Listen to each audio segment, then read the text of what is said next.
Hello दोस्तों, स्वागत है आपका मेरे यूट्यूब चैनल आर्ट्स नोट्स पर। आशा है आप सब लोग अच्छे होंगे, स्वस्थ होंगे दोस्तों। और आज हम आपके लिए वीडियो लेके आए हैं हरियाणा एमपीएसडब्ल्यू। जो हरियाणा एमपीएसडब्ल्यू का एग्ज़ाम होने जा रहा है 2021 में, उसके लिए एमपीएसडब्ल्यू के जो क्वेश्चन आते हैं 20 क्वेश्चन आते हैं दोस्तों। तो उससे रिलेटेड मोस्ट इम्पोर्टेंट क्वेश्चन आपको इस वीडियो में मिलेंगे दोस्तों। दो जो टॉपिक हैं हरियाणा जीके और एमपीएसडब्ल्यू, इनमें से सबसे ज़्यादा प्रश्न आते हैं दोस्तों। हरियाणा जीके की वीडियो जो हमने आपको पहले ही करा दी है, उसका लिंक जो है मैं डिस्क्रिप्शन में भी डाल दूंगा, वहाँ से कर लीजिएगा। वहाँ से आपका एक भी नंबर ना कटे, इसकी गारंटी मैं आपको देता हूँ। और ये वीडियो जो होगी आपकी, वो होगी एमपीएसडब्ल्यू के जो क्वेश्चन आते हैं उससे रिलेटेड। तो दोस्तों ये भी वीडियो जो है मोस्ट इंपॉर्टेंट वीडियो है, एक भी क्वेश्चन मिस ना कीजिएगा इसका भी। तो आइए दोस्तों शुरू करें। तो पहला है, मेडिकल साइंस की वह शाखा जो ड्रग और मानव शरीर पर उसके प्रभावों का अध्ययन करती है, क्या कहलाती है? मेडिकल साइंस की वह शाखा जो ड्रग यानी नशे पर और मानव शरीर पर उसके प्रभावों का अध्ययन करती है, उसे कहते हैं दोस्तों औषध विज्ञान। क्या कहा जाता है उस साइंस को? औषध विज्ञान का नाम दोस्तों दिया जाता है। ठीक है दोस्तों, अंत में बताइएगा कि आप कितने जानते थे। आप पॉज करके बताइएगा, वीडियो को देख लीजिएगा आप उस जवाब को जानते हैं या नहीं जानते, और अंत में बताइएगा कि आप कितने जवाब जानते थे। ठीक है, अगला है, औषधि के शरीर में अवशोषण, वितरण, उपापचय तथा उत्सर्जन का अध्ययन कहलाता है। तो उसका अध्ययन क्या कहलाता है दोस्तों? शरीर में अवशोषण, वितरण, उपापचय तथा उत्सर्जन का, ये कहलाता है दोस्तों फार्मेकोकाइनेटिक्स। फार्मेकोकाइनेटिक्स उसको कहते हैं दोस्तों जब अवशोषण, शरीर में अवशोषण, वितरण और उपापचय तथा उत्सर्जन होता है, उसके अध्ययन को हम क्या कहते हैं? फार्मेकोकाइनेटिक्स। ठीक है दोस्तों, हर एक क्वेश्चन मोस्ट इंपोर्टेंट है दोस्तों, रट लीजिएगा एक क्वेश्चन को। आप इस वीडियो को बस 2 से 3 बार देख लीजिएगा, आपका एक भी नंबर ना कटेगा, इसकी गारंटी मैं आपको देता हूँ। अगला है, शरीर का तापमान पता करने का सबसे उपयुक्त मेथड कौन सा है? जो शरीर का तापमान है उसका, अगर हमें तापमान उसका हमें मापना है तो उसका मेथड क्या है? ये है दोस्तों मलाशय द्वारा। यानी जो मलाशय हमारा होता है उससे हमें पता चल जाएगा कि उसका जो शरीर में तापमान है वो किस प्रकार का है, वो अंदर से ज़्यादा गर्म तो नहीं है या ज़्यादा ठंडा तो नहीं है। ठीक है दोस्तों, अगला है, मैनिटोल क्या है? मैनिटोल क्या है दोस्तों? मैनिटोल ये होता है हाइपरटोनिक सॉल्यूशन एवं ओस्मोटिक ड्यूरेटिक। क्या होता है मैनिटोल? ये होता है हाइपरटोनिक सॉल्यूशन एवं ओस्मोटिक ड्यूरेटिक। ठीक है दोस्तों, रट लीजिएगा इसको, मोस्ट इंपॉर्टेंट है। अगला है, मेडिसन के जनक कौन माने जाते हैं? मेडिसन के जो जनक हैं दोस्तों, किसको माना जाता है मेडिसन का जनक? ये माना जाता है दोस्तों, सबको पता होगा, हिप्पोक्रेटस को जो है मेडिसन का जनक माना जाता है। ठीक है दोस्तों, अगला है, प्यूबर्टी के दौरान होने वाले शारीरिक परिवर्तनों में शामिल है। जो प्यूबर्टी होती है दोस्तों, तो उसमें शारीरिक परिवर्तन कौन कौन से आते हैं? आपके सामने ऑप्शन हैं। तो स्तनों का विकास, पब्लिक एवं एक्सिलरी बालों की वृद्धि, मस्तिष्क कार्य की शुरुआत, तीनों ही दोस्तों ये प्यूबर्टी के दौरान होने वाले शारीरिक परिवर्तन है। तो इसका आंसर क्या हो जाएगा? उपरोक्त सभी। ठीक है, अगला है, इंट्रा यूट्रीन लाइफ के दौरान कौन सी संरचना माता तथा भ्रूण के मध्य संबंध स्थापित करती है? तो कौन सी संरचना है दोस्तों वो? इंट्रा यूट्रीन लाइफ के दौरान कौन सी जो है ये संबंध स्थापित करती है? तो ये कहते हैं दोस्तों उसको प्लेसेंटा। ठीक है दोस्तों, ये जो प्लेसेंटा संरचना है वो माता तथा भ्रूण के मध्य संबंध स्थापित करती है। ठीक है दोस्तों, मोस्ट इंपोर्टेंट है प्लेसेंटा। अगला है, कितनी उम्र पर बच्चे का वजन जन्म का दुगना हो जाता है?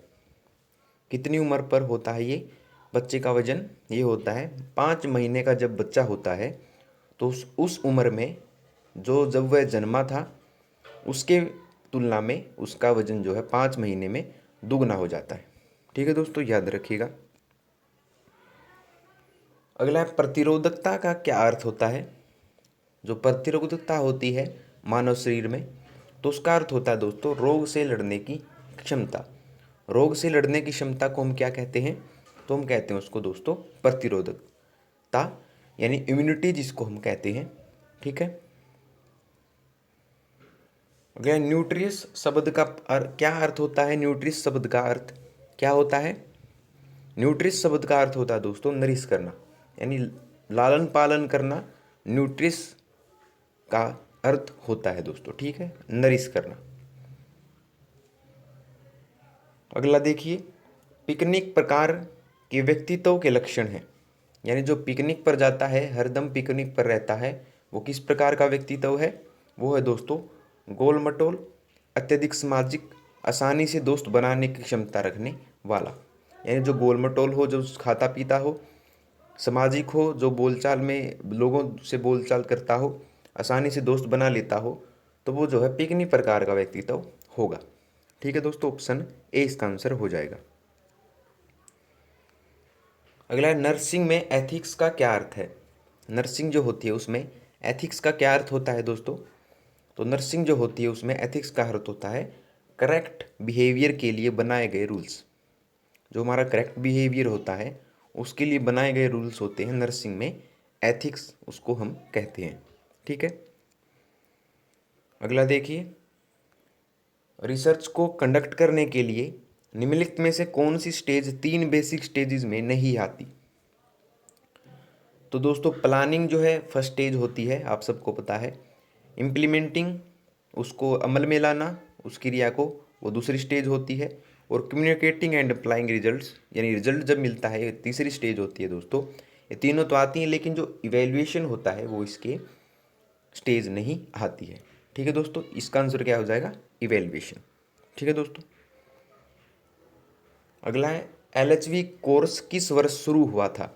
जो एलएचवी होते हैं सामुदायिक केंद्रों पर, स्वास्थ्य केंद्रों पर एलएचवी होता है, तो किस कोर्स होता है उसका, तो किस वर्ष शुरू हुआ था? तो ये हुआ था दोस्तों 1918 में। 1918 में जो है एलएचवी कोर्स शुरू किया गया था दोस्तों, याद रखिएगा। अगला है वीडीआरएल परीक्षण का पूरा नाम क्या है? वीडीआरएल परीक्षण का पूरा नाम क्या है दोस्तों? तो ये है वेनेरियल डिजीज रिसर्च लेबोरेटरी। क्या होता है? वेनेरियल डिजीज रिसर्च लेबोरेटरी होता है वीडीआरएल का पूरा नाम। ठीक है दोस्तों। अगला देखिए दोस्तों, अगला है बीमारी के रोगाणु सिद्धांत का प्रतिपादन किसने किया था? बीमारी के रोगाणु सिद्धांत का प्रतिपादन किसने किया था दोस्तों? तो ये किया था लुईस पाश्चर ने। लुईस पाश्चर ने जो है बीमारी के रोगाणु सिद्धांत का प्रतिपादन किया था। ठीक है दोस्तों। अगला देखिए, विज्ञान की वह शाखा जिसके अंतर्गत औषधि की कार्यविधि तथा मानव शरीर पर उसके फार्माकोलॉजिकल प्रभावों का अध्ययन किया जाता है कहलाती है। तो विज्ञान की वह कौन सी शाखा है जिसके अंतर्गत औषधि की कार्यविधि का अध्ययन किया जाता है? तो ये कहलाती है दोस्तों फार्माकोडायनेमिक्स। क्या कहलाती है? फार्माकोडायनेमिक्स इसका नाम होता है इस विज्ञान की शाखा का। ठीक है।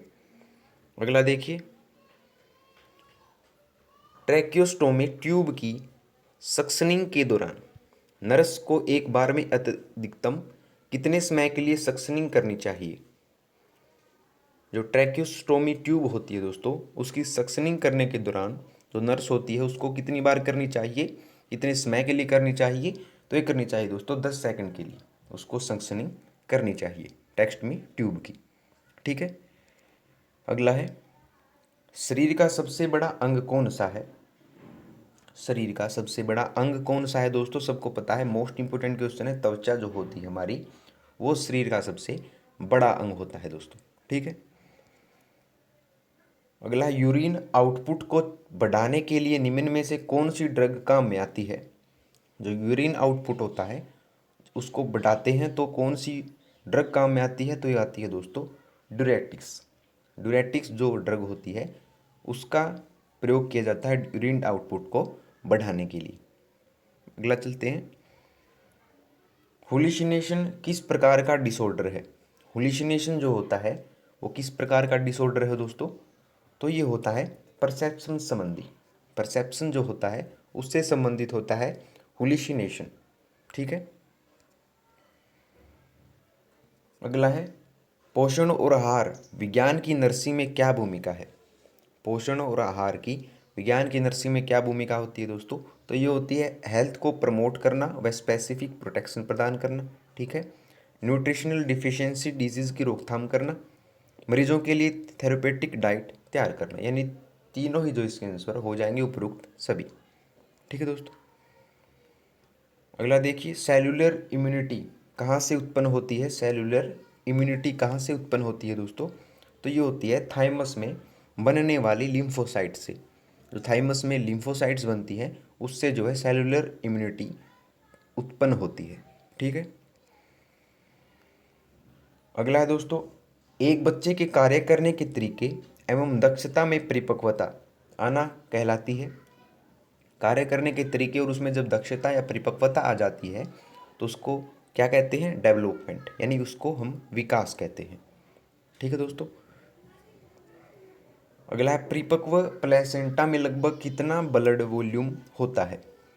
परिपक्व जो प्लेसेंटा होता है या जो प्लेसेंटा किसे कहते हैं पीछे बताया था, जो भ्रूण और मादा के संबंध बनाए रखता है उसको प्लेसेंटा कहते हैं। तो कितना ब्लड वॉल्यूम होता है इसमें, तो ये होता है 500 मिलीलीटर। 500 मिलीलीटर जो है उसमें ब्लड वॉल्यूम होता है। ठीक है दोस्तों। अगला है त्वचा में सर्वाधिक संख्या में पाए जाने वाला संवेदांग है। सर्वाधिक संख्या में कौन सा संवेदांग पाया जाता है दोस्तों, ये पाया जाता है त्वचा में पीड़ाग्राही। पीड़ाग्राही जो होता है त्वचा में अत्यधिक मात्रा में संवेदांग होता है। ठीक है। अगला है वसीय स्तर के कार्य हैं। वसीय स्तर के कार्य क्या क्या हैं दोस्तों, आपको बताना है इसमें। तो वसीय स्तर के कार्य हैं दोस्तों उपरोक्त सभी, यानी कि बाहरी आघातों से सुरक्षा प्रदान करना, ताप रोधन और खाद्य संग्रहण जो होते हैं वे वसीय स्तर के कार्य होते हैं। ठीक है दोस्तों। अगला देखिए मनुष्य के स्वेद में कौन सा एंजाइम पाया जाता है जो बैक्टीरिया की कोशिका भित्ति पर आक्रमण करता है। मनुष्य के स्वेद में एक एंजाइम पाया जाता है दोस्तों जो कि बैक्टीरिया की जो कोशिकाएं होती हैं, हमारी कोशिका भित्ति होती हैं, कोशिका भित्ति वो कहते हैं जिसके जो कोशिका के चारों ओर फैली रहती है उसको कोशिका भित्ति कहते हैं, तो उस पर आक्रमण करती है। तो कौन सा एंजाइम होता है वो, ये होता है दोस्तों लाइसोसोम। लाइसोजाइम जो है इसका एंजाइम होता है जो कोशिका भित्ति पर आक्रमण करता है। ठीक है। अगला है श्रावण द्वारा त्वचा की पीएच हो जाती है। तो श्रावण होता है उससे त्वचा की पीएच कितनी हो जाती है, श्रावण से ये हो जाती है दोस्तों 3 से 5। 3 से 5 जो है श्रावण द्वारा त्वचा का पीएच मान हो जाता है। ठीक है। अगला वैक्सीन शब्द किसने दिया था। जो वैक्सीन शब्द है वो किसने दिया था दोस्तों, तो ये दिया था लुईस पास्चर ने। लुईस पास्चर ने जो है वैक्सीन शब्द दिया था। ठीक है दोस्तों। अगला निम्न में से किस वैक्सीन की खोज लुईस पास्चर ने नहीं की। तो किस वैक्सीन की खोज लुईस पास्चर ने नहीं की थी, तो ये रेबीज की थी। रेबीज का टीका जो है लुईस पास्चर ने इसका आविष्कार किया था। क्लोरा वैक्सीन भी इन्होंने ही खोजी थी।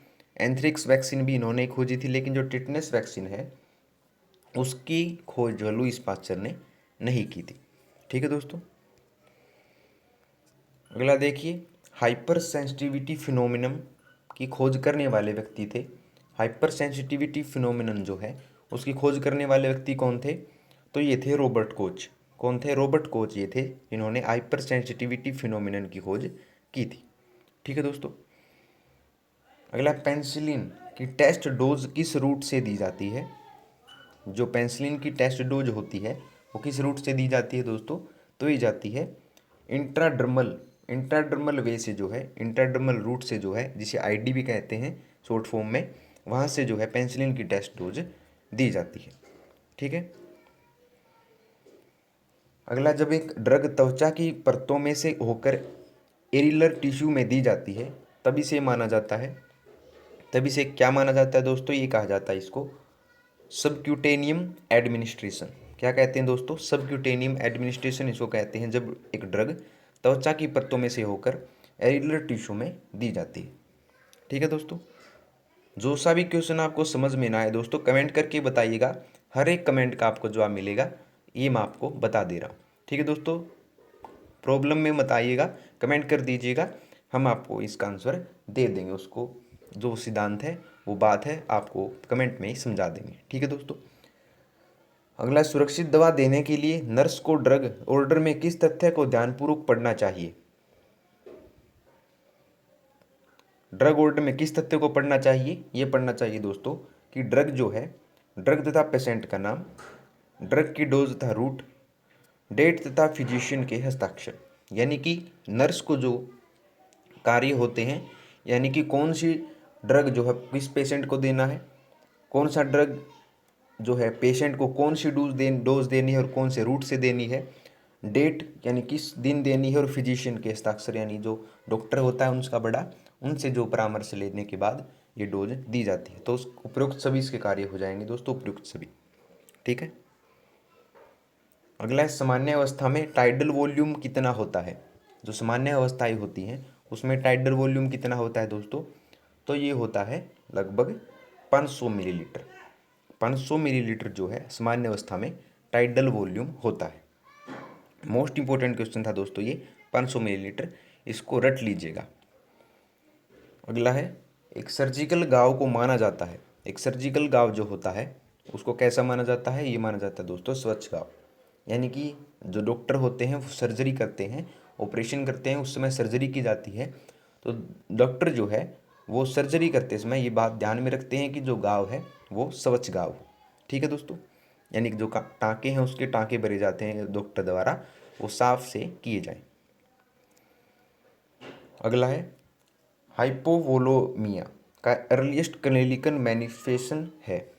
हाइपोवोलोमिया का अर्लीस्ट क्लिनिकल मैनिफेस्टेशन क्या है? तो ये है दोस्तों टैकीकार्डिया। इसको क्या कहते हैं? टैकीकार्डिया कहते हैं जब हाइपोवोलेमिया का अर्लीस्ट क्लिनिकल मैनिफेस्टेशन होता है। ठीक है। अगला, एक महिला में मासिक चक्र का स्थायी रूप से बंद हो जाना कहलाता है। महिलाएं होती हैं दोस्तों, उनमें मासिक चक्कर पाया जाता है जब तक वो 45 साल की नहीं हो जाती। ये जो है दोस्तों 11-12 साल की उम्र में ये शुरू हो जाता है। तो जब वो स्थायी रूप से बंद हो जाता है तो उसको हम क्या कहते हैं? तो ये कहते हैं दोस्तों मेनोपॉज। क्या कहते हैं? मेनोपॉज उसको कहा जाता है। ठीक है। अगला, कितनी उम्र पर बच्चे का वजन जन्म का 3 गुना हो जाता है? दोस्तों 5 माह में तो कितना हो गया था? 2 गुना हो गया था वजन। और 3 गुना कब होगा? कब, कितनी साल में होगा, कितने समय में होगा? ये होगा 1 साल में। 1 साल में जो है बच्चे का वजन जब वो उसका जन्म हुआ था उसकी तुलना में 3 गुना हो जाएगा। ठीक है दोस्तों। अगला, ड्रग जो रक्त वाहिकाओं को फैलाकर बीपी को कम करती है कहलाती है। तो कौन सी कहलाती हैं? ये कहते हैं वैसोडिलेटर्स। वैसोडिलेटर्स कहते हैं उनको, जो रक्त वाहिकाएं को फैलाकर बीपी को कम करते हैं। बीपी यानी ब्लड प्रेशर को कम करती हैं दोस्तों। ठीक है। अगला है, प्रभावी निष्क्रमण हेतु वाष्पीय ऑटोक्लेव किस तापक्रम पर होना चाहिए? जो प्रभावी निष्क्रमण होता है उसके हेतु वाष्पीय ऑटोक्लेव किस तापक्रम पर होना चाहिए? होना चाहिए दोस्तों 121 डिग्री सेल्सियस पर। ठीक है दोस्तों, 121 डिग्री सेल्सियस पर ये होना चाहिए।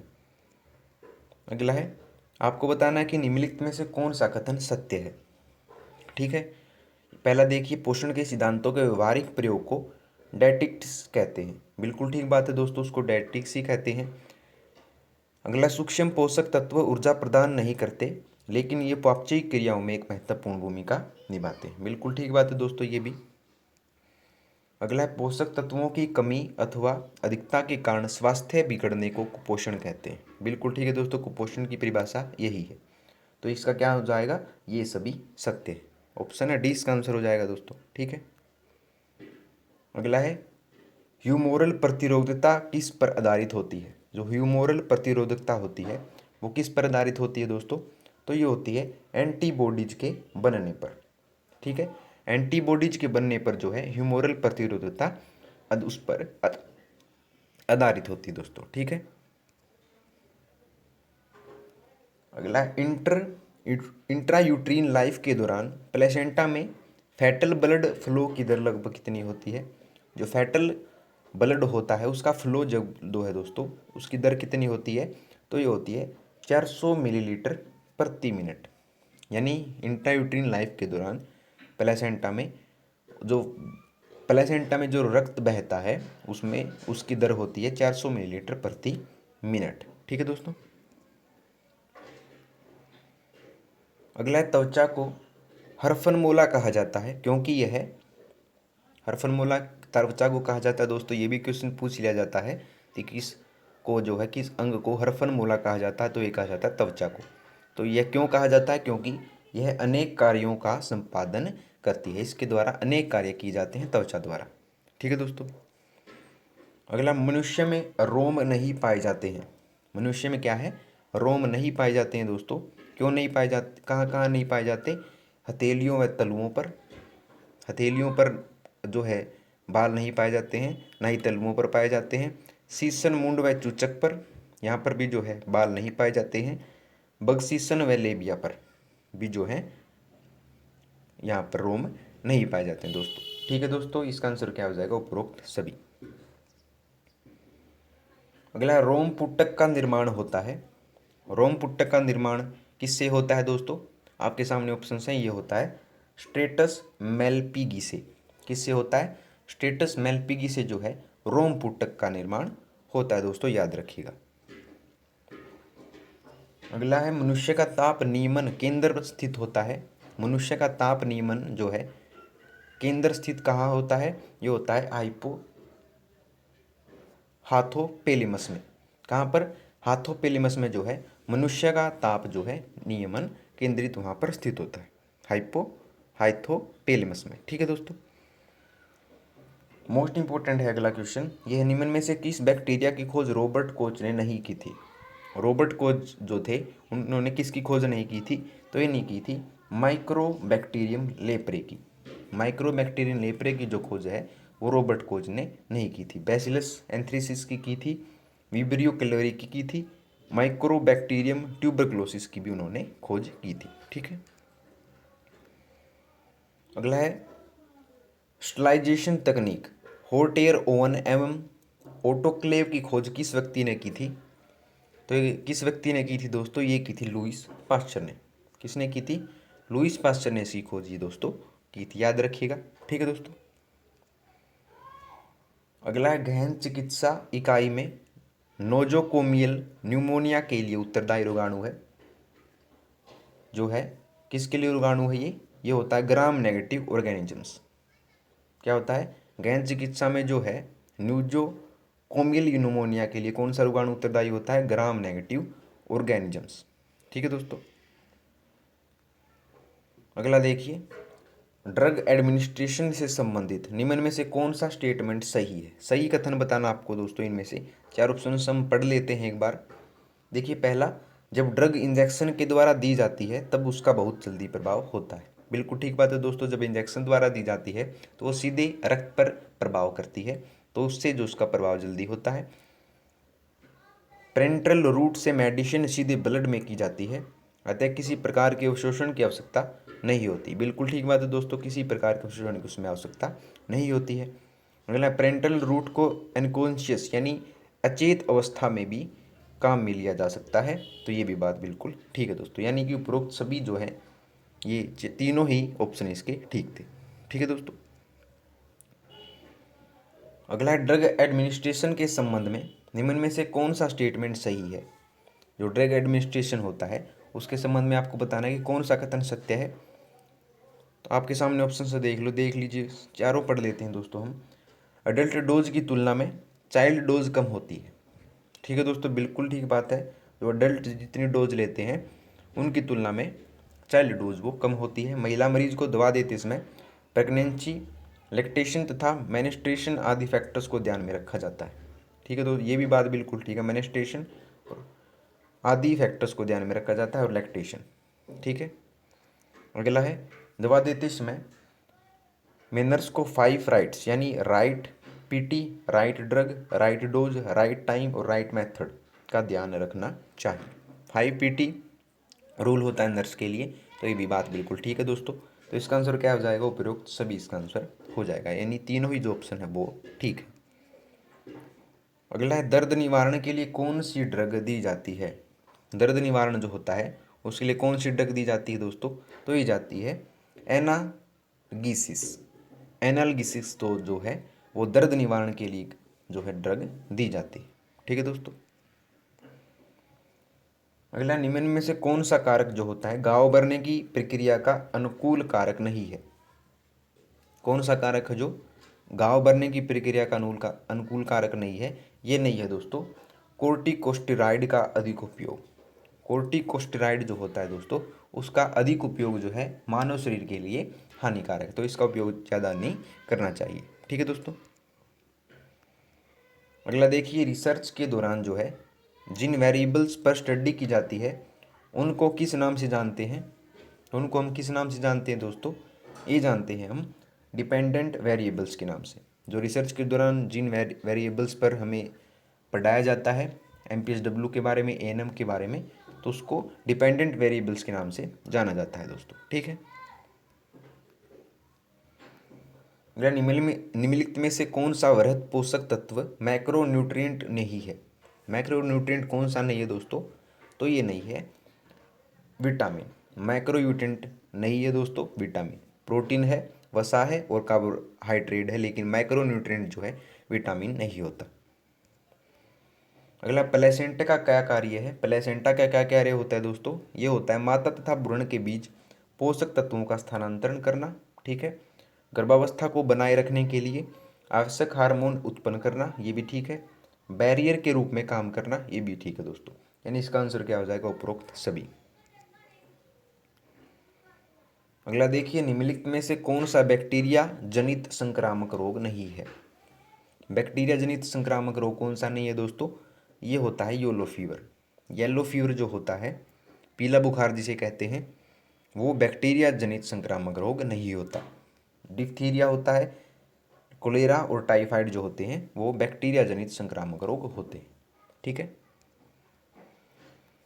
अगला, एमनेशिया किस प्रकार का डिसऑर्डर है।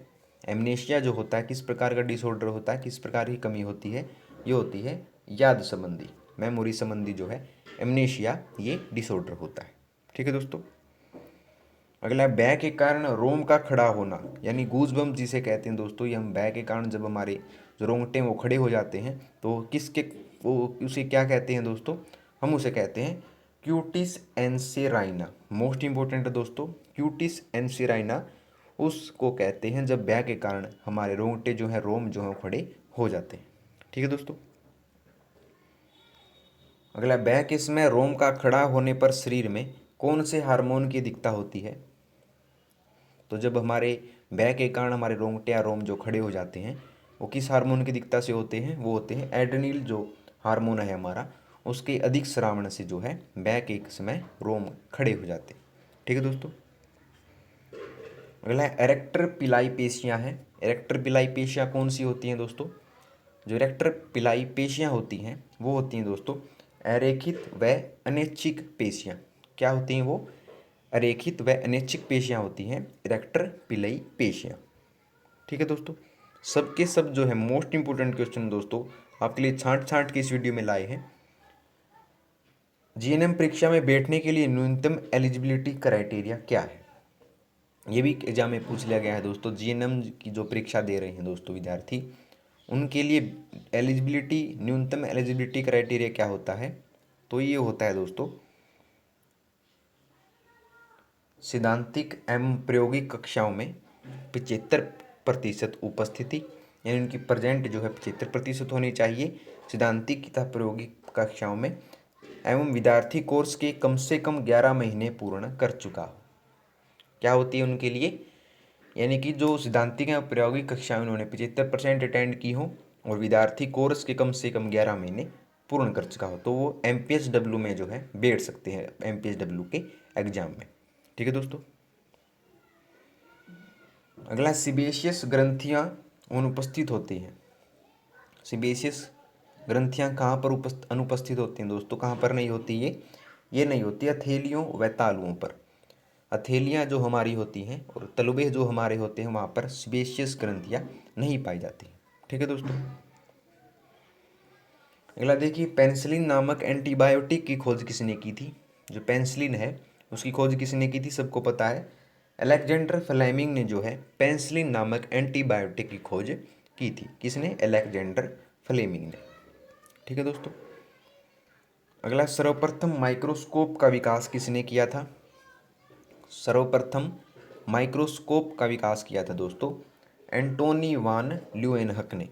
एंटोनी वान ल्यूएनहक ने जो है सर्वप्रथम माइक्रोस्कोप का विकास किया था। ठीक है दोस्तों, याद रखिएगा इसको भी। अगला, इलेक्ट्रॉन माइक्रोस्कोप की खोज किसने की थी। इलेक्ट्रॉन माइक्रोस्कोप की खोज किसने की थी दोस्तों, ये की थी नोल एवं रस्का ने। किसने की थी इलेक्ट्रॉन माइक्रोस्कोप की खोज? नोल एवं रस्का द्वारा ये खोज की गई थी। अगला है, फीवर को कम करने के में सहायक ड्रग है, यानी बुखार जब हमें होता है तो हमको उसको ठीक करना है तो कौन सा ड्रग लेते हैं, तो ये लेते हैं दोस्तों एंटीपायरेटिक्स। एंटीपायरेटिक्स ड्रग जो होता है, गोली होती है उसमें, वो जब हम बुखार होता है, हमें फीवर होता है, उस समय वो लिया जाता है एंटीपायरेटिक्स ड्रग। ठीक है दोस्तों। अगला है, एपिलेप्सी के मरीज में दौरों को रोकने तथा ठीक करने के लिए कौन सी ड्रग काम में लगाती है। दोस्तों, मानव शरीर में जो दौरे आते हैं मानव तंत्रिका कोशिका में जो गड़बड़ी के कारण, तो वो जो है कौन सी ड्रग काम में लाती है उसको ठीक करने के लिए, तो ये आती हैं दोस्तों एंटी कन्वल्सेंट्स। एंटी कन्वल्सेंट्स जो है वो ड्रग काम में ली जाती है एपिलेप्सी के मरीजों को ठीक करने के लिए। ठीक है दोस्तों। अगला देखिए, पॉइजन यानी जो जहर होता है उसके प्रभाव को कम करने के लिए कौन सा सब्सटेंस दिया जाता है, कौन सा पदार्थ दिया जाता है जब कोई जहर जिसमें मानव शरीर में अगर फैल जाए तो उसको कम करने के लिए ये दिया जाता है दोस्तों एंटीडोट्स। एंटीडोट्स जो है जहर के प्रभाव को कम करने के लिए ड्रग्स दिया जाता है। ठीक है दोस्तों। अगला, नर्स द्वारा मरीज को बेड बाथ देते समय अंगों को किस क्रम में बाथ कराना चाहिए। यानी जब बेड बाथ किया जाता है मरीज का, यानी जब वो चलने फिरने उठने में जो उसको तकलीफ होती है, तो जो बिस्तर पे ही उसको नहला दिया जाता है, तो किस क्रम में नहलाना चाहिए। सबसे पहले हम उसके चेहरे को धोएंगे। जो नर्स होती है उसका काम होता है जब वो चेहरे से स्टार्ट करे, फिर गर्दन पर, भुजाओं पर, हाथ, सीना, पेट, पीठ, टांगे तथा पेरिनियम। ठीक है दोस्तों, इस प्रकार से हम यानी ऊपर से नीचे की ओर उसको नहलाएंगे। ठीक है दोस्तों। अगला देखिए, कोलैप्सिंग पल्स इस नाम से भी जानी जाती है। कोलैप्सिंग पल्स जो है वो किस नाम से जानी जाती है दोस्तों, तो ये जानी जाती है दोस्तों बॉन्डिंग प्लेस के नाम से। किस नाम से? बाउंडिंग प्लस के नाम से कोलैप्सिंग पल्स जानी जाती है दोस्तों। ठीक है, याद रखिएगा। अगला, कौन सी स्टेज में रिसर्च डाटा कलेक्ट किए जाते हैं। कौन सी स्टेज होती है जो जिसमें रिसर्च डाटा कलेक्ट की जाती है दोस्तों, आपको बताना है। आपके सामने 4 ऑप्शन हैं। तो ये है जो इम्प्लीमेंटिंग जो स्टेज होती है, जब कार्य को अमल में लाया जाता है उस समय रिसर्च डाटा कलेक्ट किए जाते हैं। ठीक है दोस्तों। अगला, ड्रमिस अधिक मोटा होता है। ड्रमिस जो है कहाँ सबसे मोटा होता है, यानी एपिडर्मिस उत्तक जो होता है हमारे शरीर में, उसकी शॉर्ट फॉर्म लिख रखी है दोस्तों ड्रमिस। एपिडर्मिस जो उत्तक होता है वो सबसे मोटा कहाँ होता है, ये होता है ग्रीवा के पश्च भाग में, हथेली में और तलुओं पर।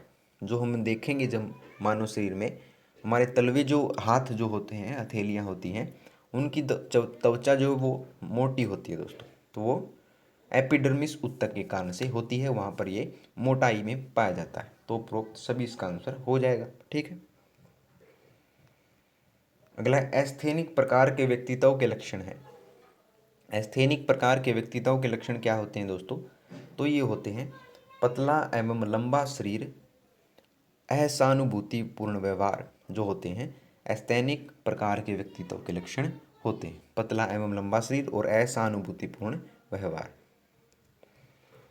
अगला देखिए दोस्तों, टीकाकरण द्वारा उत्पन्न होने वाली इम्यूनिटी होती है।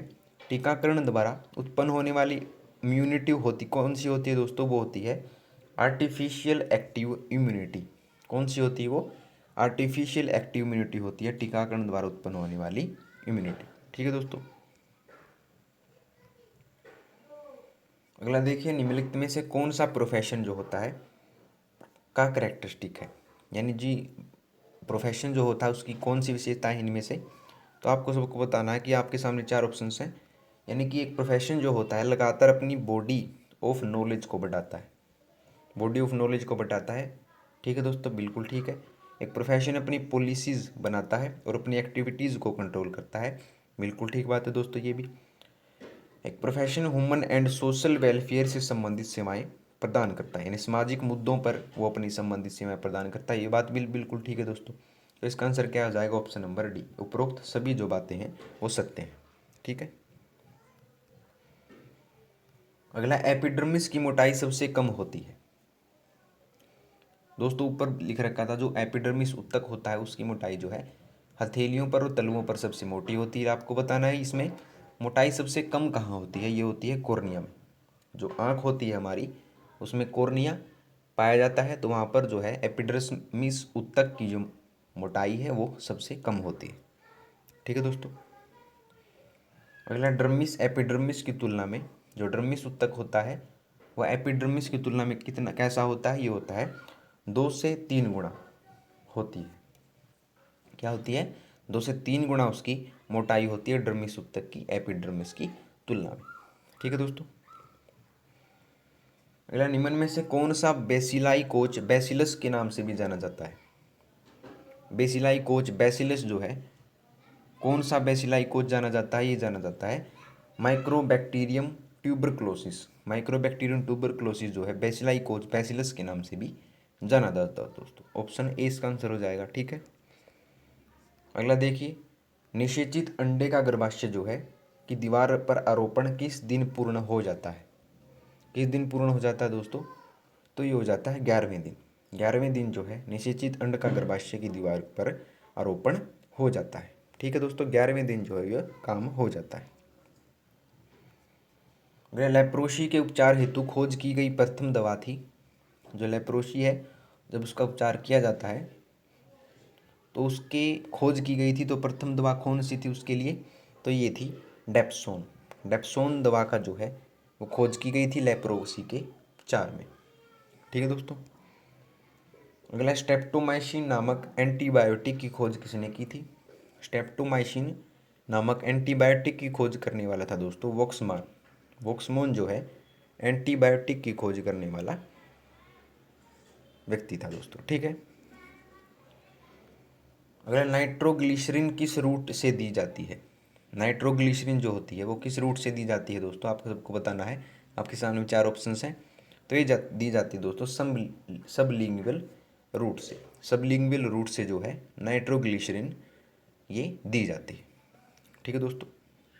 हर क्वेश्चन मोस्ट इंपॉर्टेंट है आपके लिए दोस्तों, एक भी क्वेश्चन मिस ना कीजिएगा। जब किसी ड्रग को अस्थि मज्जा में प्रवेश कराया जाता है तो इस रूट को कहा जाता है, तो इस रूट को क्या कहा जाता है दोस्तों, तो ये कहा जाता है इंट्रामेडुलरी। क्या किया जाता है इस रूट को, इंट्रामेडुलरी इस रूट को कहा जाता है जब अस्थि मज्जा में प्रवेश कराया जाता है किसी भी ड्रग को। ठीक है दोस्तों। अगला, जब किसी मेडिसिन को स्पाइनल कैविटी में दिया जाता है तब इस रूट को क्या कहते हैं, तो हमारी स्पाइनल कैविटी होती है जब उसमें मेडिसिन को दिया जाता है तो कौन से रूट से दी जाती है, तो ये दी जाती है दोस्तों इंट्राथेकल। इंट्राथेकल रूट से जो है ये मेडिसिन दी जाती है स्पाइनल कैविटी में। अगला है, प्लास्टर कास्ट के संबंध में कौन सा कथन सत्य है। जो प्लास्टर कास्ट होता है उसके संबंध में हमें सत्य कथन बताना है, तो देख लीजिए। तो कास्ट लगे एक्सट्रीमिटी को हवा का परिवहन बढ़ाने एवं ड्राइंग को प्रमोट करने के लिए प्रत्येक 1-2 घंटे बाद पलटना चाहिए। बिल्कुल ठीक बात है दोस्तों, 1-2 घंटे के बाद उसको पलटते रहना चाहिए। अगला, कास्ट लगी हुई एक्सट्रीमिटी को विनोश ड्रेनेज बढ़ाने हेतु 24 से 48 घंटे तक इलिवेट रखना चाहिए। ये भी बात बिल्कुल ठीक है दोस्तों।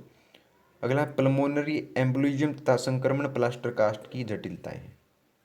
ठीक है दोस्तों ये भी, यानी कि इसका आंसर क्या हो जाएगा, उपरोक्त सभी कथन सत्य हैं। ठीक है दोस्तों। अगला देखिए, यदि एक मरीज जो है मूत्र त्याग नहीं कर सकता तो प्रथम नर्सिंग कार्य क्या होना चाहिए। यानी कोई आदमी है, कोई मरीज है, वो मूत्र नहीं त्याग कर सकता, तो सर्वप्रथम नर्सिंग कार्य क्या होगा उसके लिए, ये होगा मूत्राशय के डिस्टेंशन को पता लगाने के लिए मूत्राशय को पैल्पेट करेंगे। क्या करेंगे? मूत्राशय को हम पैल्पेट करेंगे। ठीक है दोस्तों। अगला, सर्जरी के जनक कौन माने जाते हैं? तो सर्जरी होती है उसके जनक माने जाते हैं दोस्तों हिप्पोक्रेटस। मोस्ट इंपॉर्टेंट क्वेश्चन दोस्तों, सर्जरी के जनक जो हैं वो हिप्पोक्रेटस को कहा जाता है। अगला, एक महिला में आने वाला प्रथम मासिक चक्कर कहलाता है, तो उसको क्या कहते हैं? प्रथम मासिक चक्कर को ये कहते हैं मीनार के उस मासिक चक्कर को कहा जाता है। ठीक है दोस्तों। अगला, जन्म के समय एक सामान्य बच्चे का वजन कितना होता है? जब बच्चा होता है उसका सामान्य वजन वो कितना होना चाहिए दोस्तों? औसतन ये होना चाहिए 2.5 से 3 किलोग्राम, यानी 2.5 किलोग्राम से 3 किलोग्राम के बीच में उसका वजन होना चाहिए दोस्तों। ठीक है। अगला, 4 वर्षीय BSc नर्सिंग कार्यक्रम किस वर्ष से शुरू हुआ था? जो बैचलर इन साइंस नर्सिंग कार्यक्रम जो है किस वर्ष से शुरू किया गया था दोस्तों? ये किया गया था 1946 से शुरू। ठीक है दोस्तों। अगला, निम्नलिखित में से कौन सा प्रोफेशन का क्राइटेरिया नहीं है? कौन सा प्रोफेशन का क्राइटेरिया नहीं है दोस्तों? तो ये नहीं है, प्रोफेशन में हायर एजुकेशन के लिए कोई स्थान नहीं है, तो इसका आंसर हो जाएगा ऑप्शन सी। ठीक है दोस्तों। अगला, रिसर्च प्रोसेस की प्लानिंग स्टेज में निम्नलिखित में से कौन सा स्टेप नहीं आता है? तो कौन सा स्टेप नहीं आता निम्नलिखित में से? तो ये नहीं आता है दोस्तों, writing and report. Writing and report जो है रिसर्च प्रोसेसिंग की प्लानिंग स्टेज में नहीं आता है। ठीक है दोस्तों। अगला, निम्न में से किस गर्भ निरोधक की फेल्योर रेट सबसे ज़्यादा है? किस गर्भ निरोधक की फेल्योर रेट सबसे ज़्यादा है दोस्तों? ये होती है कैलेंडर विधि की जो है फेल्योर रेट वो सबसे ज़्यादा होती है। ठीक है दोस्तों।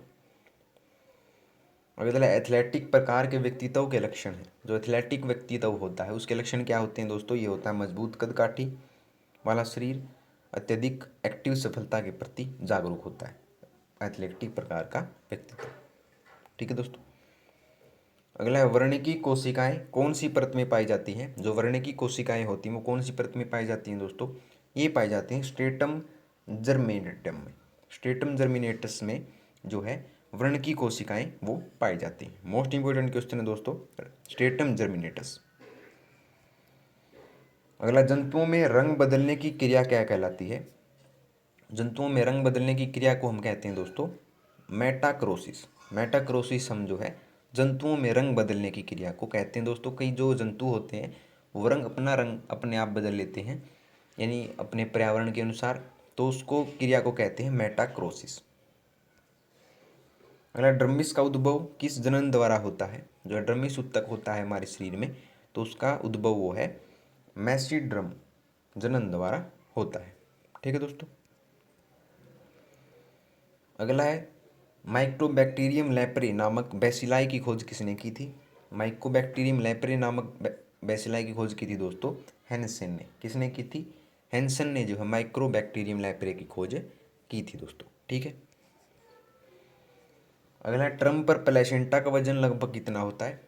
जो ट्रम होती है उस पर प्लेसेंटा का वजन होता है दोस्तों लगभग 500 ग्राम। मोस्ट इंपोर्टेंट क्वेश्चन है दोस्तों। अगला, टिटनस बैसिलाई का वर्णन किसने किया था? टिटनस बैसिलाई जो है उसका वर्णन किया था निकोलियर द्वारा। निकोलियर ने जो है टिटनस बैसिलाई का वर्णन किया था दोस्तों। ठीक है। अगला देखिए, स्मॉल पॉक्स के विरुद्ध सफल टीकाकरण करने वाले प्रथम व्यक्ति थे। कौन थे ये थे स्मॉल पॉक्स जो है त्वचा पर छोटे छोटे धब्बे हो जाते हैं, तो वो सफल टीकाकरण किसने किया था? ये किया था एडवर्ड जेनर ने। ठीक है दोस्तों, एडवर्ड जेनर द्वारा ये किया गया था स्मॉल पॉक्स के विरुद्ध सफल टीकाकरण। अगला है, किसी ड्रग की अवशोषण दर प्रभावित होती है। किसी ड्रग की जो है अवशोषण दर कब प्रभावित होती है? ये होती है रूट ऑफ ड्रग एडमिनिस्ट्रेशन से, सोल्युबिलिटी ऑफ ड्रग से, और स्लाइट ऑफ ड्रग एडमिनिस्ट्रेशन से जो है ड्रग की अवशोषण दर प्रभावित होती है दोस्तों। ठीक है। और ऑप्शन डी इसका आंसर हो जाएगा ऑल। अगला है, तरल रूप में किसी ड्रग को बॉडी कैविटी में रखना कहलाता है। तरल रूप में किसी ड्रग को बॉडी कैविटी में रखना कहलाता है दोस्तों इंस्टिलेशन। क्या कहलाता है, इंस्टिलेशन उसको कहते हैं, जब तरल रूप में कोई ड्रग होती है उसको बॉडी कैविटी में रखा जाता है। ठीक है दोस्तों। अगला, घर्षण के माध्यम से किसी ड्रग को स्किन में अप्लाई करना कहलाता है। यानी घर्षण जब करते हैं, घर्षण के माध्यम से वो ड्रग दी जाती है, तो इस प्रक्रिया को हम क्या कहते हैं, तो ये कहते हैं इनंक्शन। इनंक्शन उसको हम कहते हैं जब घर्षण द्वारा जो है स्किन में कोई ड्रग अप्लाई किया जाता है। अगला देखिए, हेड इंजरी में कौन से प्रकार की बैंडेज प्रयोग में लाई जाती है। यानी जब शरीर में, हमारे सिर पर कोई चोट लग जाती है तो किस प्रकार की बैंडेज को उपयोग में लाया जाता है दोस्तों, ये लाया जाता है कैपलिन। कैपलिन जो बैंडेज होती है उसका प्रयोग जो है हेड इंजरी में किया जाता है। अगला देखिए, रेक्टम में फ्लैटस ट्यूब डालने का सबसे प्रमुख ऑब्जेक्टिव क्या है। रेक्टम जो होता है उसमें फ्लैटस ट्यूब डालने का सबसे प्रमुख ऑब्जेक्टिव होता है दोस्तों, उदर के गैसीय डिस्टेंशन को दूर करना। जो हमारा पेट होता है उसके गैसीय डिस्टेंशन को दूर करना जो होता है वो उसका प्रमुख ऑब्जेक्टिव होता है दोस्तों। ठीक है। अगला है, फर्स्ट 24 आवर्स में बर्न इंजरी, जब कोई जलता है तो उसको बर्न इंजरी कहते हैं। तो कि मैनेजमेंट हेतु मोस्ट इंपॉर्टेंट एस्पेक्ट क्या है, यानी सबसे महत्वपूर्ण पहलू क्या है जब 24 घंटे, सर्वप्रथम 24 घंटों में किसी को बर्न इंजरी होती है, जब कोई जल जाता है व्यक्ति, तो उसमें सबसे महत्वपूर्ण पहलू होता है दोस्तों फ्लूइड रिस्टेशन। फ्लूइड रिस्टेशन होता है सबसे महत्वपूर्ण पहलू जब कोई व्यक्ति जल जाता है तो। अगला है, 10 वर्ष से कम उम्र में ही एक महिला में मासिक चक्र की शुरुआत हो जाना कहलाता है। यानी 10 वर्ष में ही जब कोई लड़की होती है उसमें मासिक चक्कर शुरू हो जाते हैं तो वो कहते हैं हम प्रीकोशियस। प्रीकोशियस जो है उसको हम कहते हैं दोस्तों। ठीक है। अगला, निम्न में कौन सा क्रम सही है, आपको बताना है इनमें से कौन सा क्रम सही है दोस्तों। देख लीजिए, कोल्ड जो होता है वो सबसे पहले आएगा, फिर आएगा इरेक्टर पिलाई का संकुचन, फिर आएगा रोमों का खड़ा होना, फिर शरीर को गर्म रखना। ये क्रम दोस्तों बिल्कुल ठीक होगा, ऑप्शन ए इसका आंसर हो जाएगा। ठीक है दोस्तों। अगला देखिए, सर्कमस्टेंशियलिटी किस प्रकार का डिसऑर्डर है दोस्तों। इस सर्कमस्टेंशियलिटी है वो किस प्रकार का डिसऑर्डर होता है, किस प्रकार का कमी होती है, ये होती है थॉट संबंधी, विचारों संबंधी जो है सर्कमस्टेंशियलिटी होती है ये। ठीक है दोस्तों। अगला देखिए, ह्यूमन सब्जेक्ट की राइट्स से संबंधित कौन सा एथिकल इशू नर्सिंग रिसर्च में नहीं आता है। कौन सा नहीं आता है, ये नहीं आता दोस्तों। रिसर्च प्रोसेस में सब्जेक्ट का पार्टिसिपेशन कंपलसरी है। सब्जेक्ट का पार्टिसिपेशन कंपलसरी नहीं होता है दोस्तों, ये आप ले भी सकते हैं और नहीं भी ले सकते दोस्तों। ठीक है, ऑप्शन सी इसका आंसर हो जाएगा। अगला है, विब्रियो कैलोरी कोलेरी की खोज किसने की थी। विब्रियो कोलेरी की खोज किसने की थी दोस्तों, आपके सामने 4 ऑप्शंस हैं। तो ये की थी रॉबर्ट कोच ने। रॉबर्ट कोच ने जो है विब्रियो कोलेरी की खोज की थी दोस्तों। ठीक है दोस्तों, याद रखिएगा। अगला क्वेश्चन देखिए दोस्तों, निम्न में से कौन सी ट्रेनिंग स्कूल ऑफ नर्सिंग में नहीं दी जाती है। कौन सी ट्रेनिंग जो है स्कूल ऑफ नर्सिंग में नहीं दी जाती है, तो आपके सामने 4 ऑप्शंस हैं। बीएससी नर्सिंग जो है वो, इसकी ट्रेनिंग जो है इसमें नहीं दी जाती, ये अलग से एक कोर्स होता है दोस्तों बीएससी नर्सिंग, जो कि 4 साल का होता है। ठीक है दोस्तों। अगला, त्वचा का उद्भव होता है। त्वचा का उद्भव किससे होता है दोस्तों, आपके सामने 4 ऑप्शंस हैं। तो ये होता है दोस्तों एक्टोमिसोड्रम से। एक्टोमिसोड्रम से जो है त्वचा का उद्भव होता है दोस्तों। ठीक है। अगला देखिए, ऐसे बैक्टीरिया जिनके प्रत्येक सिरे पर एक फ्लैजिलम पाया जाता है वो किस क्या कहलाते हैं। तो उनको कहते हैं हम दोस्तों एम्फीट्राइक्स। क्या कहते हैं उनको, एम्फीट्राइक्स उनको कहा जाता है दोस्तों। ठीक है। अगला है, एपिडर्मिक्स की मोटाई सर्वाधिक कहाँ पर होती है। दोबारा से क्वेश्चन आ गया दोस्तों वही, तो कहाँ पर होती है, हथेली व तलुओं पर। अगला, ट्रम पर प्लेसेंटा का लगभग कितना भाग फोइटल ओरिजिन का होता है। तो कितना भाग होता है दोस्तों ट्रम का पर प्लेसेंटा का, ये होता है दोस्तों लगभग 4/5 5 भाग, 4/5वां भाग जो होता है वो प्लेसेंटा का होता है ट्रम्प पर। अगला, निम्न में से किसकी खोज जो है लुईस पास्चर ने नहीं की थी? लुईस पास्चर ने किसकी खोज नहीं की थी दोस्तों?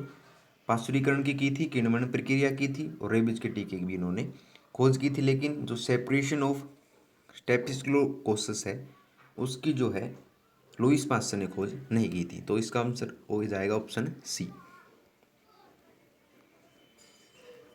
अगला, मानव में बीमारी उत्पन्न करने वाले जीवाणु रोगाणु के रूप में पहचाना गया पहला बैक्टीरिया था। तो पहला बैक्टीरिया जो पहचाना गया था बीमारी उत्पन्न करने वाला, तो उसका नाम क्या था दोस्तों? ये था माइक्रोबैक्टीरियम लेप्रे। जो सबसे पहले रोगाणु पहचाना गया था उसका नाम क्या रखा गया था? ये रखा गया था माइक्रोबैक्टीरियम लेप्रे दोस्तों, ठीक है। अगला है, मानव में वायरस जनित बीमारी के रूप में सत्यापित हुई प्रथम बीमारी थी। तो प्रथम बीमारी कौन सी थी दोस्तों? ये थी येलो फीवर। वायरस जनित बीमारी कौन सी है? ये है येलो फीवर, जो सर्वप्रथम जो है बीमारी पहचानी गई थी।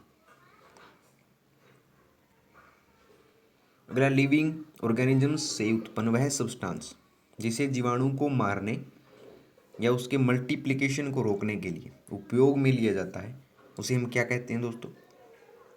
उसे हम कहते हैं दोस्तों एंटीबायोटिक। एंटीबायोटिक कहते हैं उसको, ठीक है दोस्तों। अगला, बॉडी में से ड्रग्स उत्सर्जित की जाती है।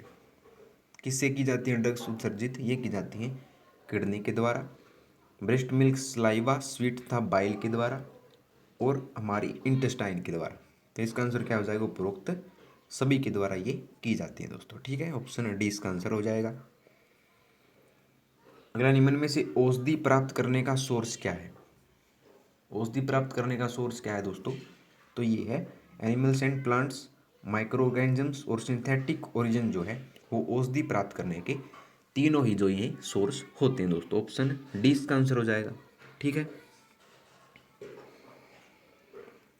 अगला देखिए, इंट्रावेनस इन्फ्यूजन के बारे में कौन सा कथन असत्य है? इंट्रावेनस इन्फ्यूजन के बारे में दोस्तों कौन सा कथन असत्य लगा आपको? तो ये हो जाएगा, दिए गए समय में फ्लूइड की मात्रा आईवी लाइन द्वारा नहीं दी जा पा रही हो तो इन्फ्यूजन की दर को बहुत तेज कर देना चाहिए। तेज नहीं करना चाहिए दोस्तों, बल्कि उसको घटा देना चाहिए जब ऐसी प्रक्रिया हो। तो कथन असत्य कौन सा होगा? ये होगा ऑप्शन सी। अगला देखिए, नर्सिंग एक प्रोफेशन माना जाता है क्योंकि नर्सिंग एक प्रोफेशन क्यों माना जाता है? क्योंकि जो है नर्सिंग एक प्रोफेशन के सभी मानदंडों को पूरा करती है। नर्सिंग जो होता है दोस्तों पैसे कमाने का भी एक जरिया बन गया है दोस्तों, दवाइयों के लिए या दवाइयाँ बेची जा रही हैं खुलेआम, तो वो है प्रोफेशन जो होता है इसका, ये भी इसको लोग अपना रहे हैं प्रोफेशन के रूप में नर्सिंग को, ठीक है दोस्तों। अगला, बच्चों में ड्रग की डोज किसके हिसाब से कैलकुलेट करनी चाहिए? जो बच्चों को जब ड्रग दी जाती है तो उनको ड्रग किसके हिसाब से कैलकुलेट करके देनी चाहिए? तो ये देनी चाहिए वजन के हिसाब से, ठीक है। अगला है, रोम अनुपस्थित होने के बावजूद सिबेशियस ग्रंथियाँ पाई जाती हैं।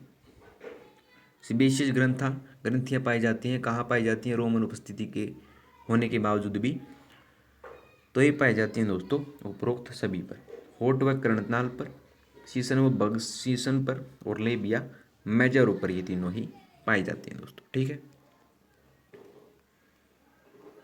अगला, डेलीरियम किस प्रकार का डिसऑर्डर है? जो डेलीरियम होता है दोस्तों किस प्रकार का डिसऑर्डर होता है? तो ये होता है कॉन्शियसनेस संबंधी, सचेतता जिसे हम कहते हैं उससे संबंधित होता है डेलीरियम, ठीक है दोस्तों। अगला देखिए, निम्नलिखित में से कौन सा सूक्ष्म पोषक तत्व है? निम्नलिखित में से कौन सा पोषक तत्व है आपको लगा? तो ये होता है दोस्तों विटामिन, जो है पोषक तत्व होता है। अगला देखिए, क्रोनिकल रीनेल फेल्यूर में पाया जाता है, तो कौन सा पाया जाता है दोस्तों? ये पाया जाता है हाइपरकैलमिया। हाइपरकैलमिया जो होता है क्रोनिक रीनेल फेलियर में ये पाया जाता है दोस्तों। और इसका इसे कैसे नोट करते हैं? जब कैल्शियम का सीरम जो है वो ऊपर की ओर हो, ठीक है दोस्तों। अगला निम्नलिखित में से कौन सी बैक्टीरिया डिजीज है जो बैक्टीरिया से फैलती है, इनमें से कौन सी है वो? तो ये है टाइफाइड जो टाइफाइड फीवर होता है उससे वो बैक्टीरियल डिजीज वो होती है दोस्तों। ठीक है, अगला देखिए, सामान्य स्थिति में टर्म पर अमनियोटिक द्रव का रंग होता है। टर्म का पर अमनियोटिक द्रव का रंग कौन सा होता है दोस्तों? ये होता है पेल स्ट्रो कलर, यानी पीले रंग का जो होता है रंग, ये सामान्य स्थिति में टर्म पर होता है दोस्तों। ठीक है, अगला है विटामिन डी का संश्लेषण कहाँ होता है? तो ये होता है दोस्तों सीबेशियस ग्रंथि से। सीबेशियस ग्रंथि से जो है विटामिन डी का संश्लेषण होता है दोस्तों। ठीक है, अगला है निम्न में से मेनोपॉज के दौरान एंडोक्रोनोलॉजिकल परिवर्तनों में शामिल नहीं है। तो कौन सा शामिल नहीं होता है एंडोक्रोनोलॉजिकल परिवर्तनों में मेनोपॉज के दौरान? तो ये नहीं होता दोस्तों एफएसएच लेवल का गिर जाना। एफएसएच लेवल का गिर जाना उसमें शामिल नहीं होता है। अगला है मनुष्य में स्वेद ग्रंथियां अनुपस्थित होती हैं। मनुष्य में जो है स्वेद ग्रंथियां अनुपस्थित कहाँ होती हैं? ये होती हैं दोस्तों होठ व शीशन मुंड पर। जो हमारे होठ होते हैं उन पर जो है स्वेद ग्रंथियां अनुपस्थित होती हैं। अगला एक ड्राम किसके बराबर होता है? एक ड्राम जो है किसके बराबर होता है दोस्तों? ये होता है 4 ग्राम के बराबर। ठीक है दोस्तों, याद रखिएगा 4 ग्राम के बराबर एक ड्राम पाया जाता है। अगला निम्न में से कौन सा नर्सिंग कार्य जो होता है मैल प्रैक्टिस माना जाता है? कौन सा नर्सिंग कार्य होता है मैल प्रैक्टिस? तो ये होता है जब एक नर्स गलत दवा मरीज को दे देती है, जब नर्स मरीज को दवा देना भूल जाती है, जब नर्स दवा पर लगे कि लेवल को पढ़े बिना ही मरीज को दवा देने लगती है। तीनों ही जो कार्य है मैल प्रैक्टिस के उदाहरण है दोस्तों। मैल प्रैक्टिस क्या होता है? जब वो किसी चीज़ को देना भूल जाए उसकी कमी के कारण। ठीक है दोस्तों, उपरोक्त से भी इसका आंसर हो जाएगा। अगला है इंसोमिया का मतलब क्या होता है? इंसोमिया का मतलब क्या होता है दोस्तों? आपके सामने 4 ऑप्शंस हैं। तो ये होता है जब मरीज निद्रा लेने में असमर्थ हो, यानी उसको नींद ना आती हो, तो वो होता है इंसोमिया। अगला है एंजीग्लोटिक्स, वे ड्रग हैं जो एंजीग्लोटिक्स कौन से ड्रग होते हैं? ये होते हैं दोस्तों एंजाइटी को दूर करने में काम आती है। जो एंजाइटी को दूर करने में काम आए उन्हें कहते हैं एंजीलोटिक्स ड्रग। ठीक है दोस्तों, नाम से ही पता लग रहा है एंजियोटिक या एंजाइटी। अगला है मेड्रेक्टिस, वे ड्रग हैं जो मेड्रेक्टिस कौन से ड्रग होते हैं? ये होते हैं दोस्तों आँख की प्यूपिल जो हमारी होती है उसको फैला देते हैं, उनको मेड्रेक्टिक ड्रग कहा जाता है। ठीक है, अगला है मायोटिक्स, कौन से ड्रग होते हैं? मायोटिक्स कौन से ड्रग होते हैं दोस्तों? ये क्वेश्चन जो बार बार पूछा गया था दोस्तों, पहले ही पूछा गया है। मायोटिक्स कौन से ड्रग होते हैं? ये होते हैं दोस्तों आँख की प्यूपिल को, आँख की पुतली जो होती है उसको सिकुड़ा देते हैं। ठीक है, उसमें फैला दिया था और इसमें सिकुड़ गया। अगला है हिप्नोकेटिक्स, वे ड्रग हैं जो हिप्नोकेटिक्स कौन से ड्रग होते हैं दोस्तों? तो ये होते हैं हमारे नींद को इंड्यूस करती है, नींद को जो इंड्यूस करते हैं आँख की प्यूपिल को में फैला देते हैं, हिप्नोटिक्स वे ड्रग होते हैं। हिप्नोटिक्स नींद को इंड्यूस करते हैं। अगला मनुष्य के पसीने में पाया जाता है। मनुष्य के पसीने में क्या पाया जाता है दोस्तों? ये पाया जाता है जल, लवण व कुछ मात्रा में यूरिया। जब आपने कभी पसीना आया हो आपको और वो गलती से आपके मुंह में चला गया हो दोस्तों, तो कैसा लगता है? वो खारा लगता है, खट्टा लगता है। तो उसमें लवण पाया जाता है और जल तो होता ही है वो, और कुछ मात्रा में यूरिया भी उसमें पाया जाता है दोस्तों। ठीक है, अगला निम्न में से कौन सा सैंपल प्रोसेसिंग से पहले स्टोरेज के दौरान 37 डिग्री सेल्सियस तापमान पर इनक्यूबेटेड किया जाता है? तो कौन सा सैंपल होता है वो? ये होता है रक्त एवं अस्थि मज्जा का सैंपल। जो ब्लड जो होता है और अस्थि मज्जा जो होती है वो 37 डिग्री से तापमान पर वो रखे जाते हैं दोस्तों। ठीक है, अगला है ऐसे जीवाणु जिनकी आकृति बदलती रहती है, उन्हें क्या कहते हैं? जिनकी आकृति बदलती रहती है उन जीवाणुओं को कहते हैं दोस्तों प्लीओमोरिफिक। प्लीओमोरिफिक उन जीवाणुओं को हम कहते हैं दोस्तों, ठीक है। अगला सिफिकल बैक्टीरिया जो कि क्लस्टर्स में पाए जाते हैं उनको क्या कहते हैं? तो सिफिकल बैक्टीरिया जो होते हैं जो कि झुंडों में पाए जाते हैं, समूहों में पाए जाते हैं, उनको हम कहते हैं स्टेफाइलोकोकाई। स्टेफाइलोकोकाई उसको हम कहते हैं दोस्तों। ऑप्शन ए इसका आंसर हो जाएगा। अगला मनुष्य द्वारा ली जाने वाली संपूर्ण ऊर्जा का कितने प्रतिशत प्रोटीन द्वारा लिया जाता है? कितने प्रतिशत लिया जाता है प्रोटीन, यानी जो हम ऊर्जा ग्रहण करते हैं उसमें से प्रोटीन कितना होता है, कितना प्रोटीन का भाग होता है उसमें? ये होता है 7 से 15% जो है हम उसका भाग लेते हैं प्रोटीन का। अगला है वह कौन सा एंजाइम है जो प्लेसेंटा से उत्पन्न होता है तथा एर्काडियोनिक एसिड के संश्लेषण के लिए आवश्यक होता है? तो कौन सा एंजाइम होता है वो?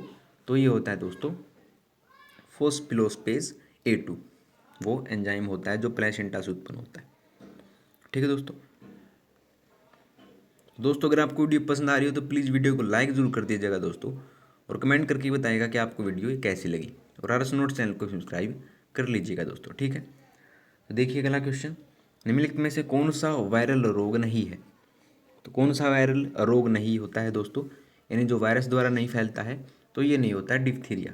डिप्थीरिया जो रोग होता है वो वायरल रोग नहीं होता है। अगला, निम्न में से कौन सा फैक्टर जो होता है बच्चे के विकास को प्रत्यक्ष रूप से प्रभावित नहीं करता है? कौन सा फैक्टर होता है जो बच्चे के विकास को प्रत्यक्ष रूप से प्रभावित नहीं करता? ये होता है पिता का व्यवसाय, यानी पिता क्या काम करते हैं इसका प्रभाव बच्चे पर नहीं पड़ेगा। अगला, मेनोपॉज के बाद चेहरे पर बालों की वृद्धि एवं आवाज़ में परिवर्तन किस कारण से होता है? आवाज़ में परिवर्तन किस कारण से होता है दोस्तों? ये होता है एंड्रोजीन्स का लेवल बढ़ने के कारण। जब एंड्रोजीन्स का लेवल बढ़ जाता है स्त्रियों में तो उस कारण से जो है चेहरे पर बाल में वृद्धि हो जाती है उन पर, और आवाज़ में उनके परिवर्तन होता है, ठीक है। अगला, वायरल तथा फंगल संक्रमणों से बचाव करती है। तो वायरल तथा फंगल संक्रमणों से कौन बचाव करती है दोस्तों? तो ये करती है टी लिम्फोसाइट्स। टी लिम्फोसाइट जो है वायरल तथा फंगल संक्रमणों से हमारा बचाव करती है। अगला, फ्लोरेंस नाइटिंगेल को इस नाम से भी जाना जाता है। Florence Nightingale most important question है दोस्तों, किस नाम से भी जाना जाता है, इसका दूसरा नाम क्या है? तो ये है lady with the lamp. Lady with the lamp जो है उसका दूसरा नाम है फ्लोरेंस नाइटिंगेल का। अगला, चोटग्रस्त स्थान पर गैंग्रीन होने का सबसे प्रमुख कारण क्या है? गैंग्रीन जो होता है जब चोटग्रस्त स्थान पर, उसका प्रमुख कारण क्या होता है दोस्तों? ये होता है अपर्याप्त रक्त पूर्ति जो है इसका प्रमुख कारण होता है। अगला है, मलाशयी नलिका को एक बार में मलाशय में कितने से ज़्यादा समय के लिए नहीं रखना चाहिए? तो कितने ज़्यादा समय के लिए नहीं रखना चाहिए? ये नहीं रखना चाहिए 20 मिनट से ज़्यादा समय के लिए, ठीक है।